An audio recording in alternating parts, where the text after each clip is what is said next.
أعوذ بالله من الشيطان الرجيم. بسم الله الرحمن الرحيم. لا أقسم بيوم القيامة ولا أقسم بالنفس اللوامة. أيحسب الإنسان أن لن نجمع عظامه بلى قادرين على أن نسوي بنانه بل يريد الإنسان ليفجر أمامه يسأل أيان يوم القيامة فإذا برق البصر وخسف القمر وجمع الشمس والقمر يقول الإنسان يومئذ أين المفر كلا لا وزر إلى ربك يومئذ المستقر ينبأ الإنسان يومئذ بما قدم وأخر بل الإنسان على نفسه بصيرة ولو ألقى معاذيره لا تحرك به لسانك لتعجل به إن علينا جمعه وقرآنه فإذا قرأناه فاتبع قرآنه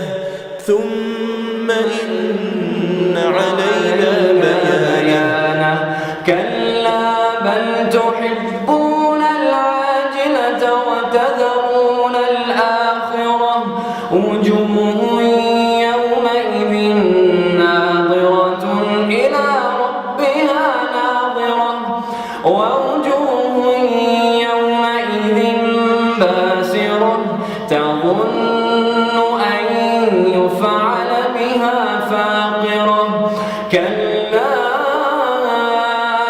إذا بلغت التراقي وقيل من راق وظن أنه الفراق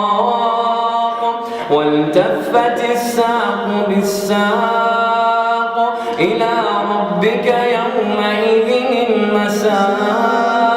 فلا صدق ولا صلى ولكن كذب وتولى ثم ذهب إلى أهله يتمطى أولى لك فأولى ثم أولى لك فأولى أيحسب الإنسان أن يترك سدى ألم يكن طفة من مني يمنى ثم كان علقة فخلق فسوى فجعل منه الزوجين الذكر والأنثى أليس ذلك بقادر على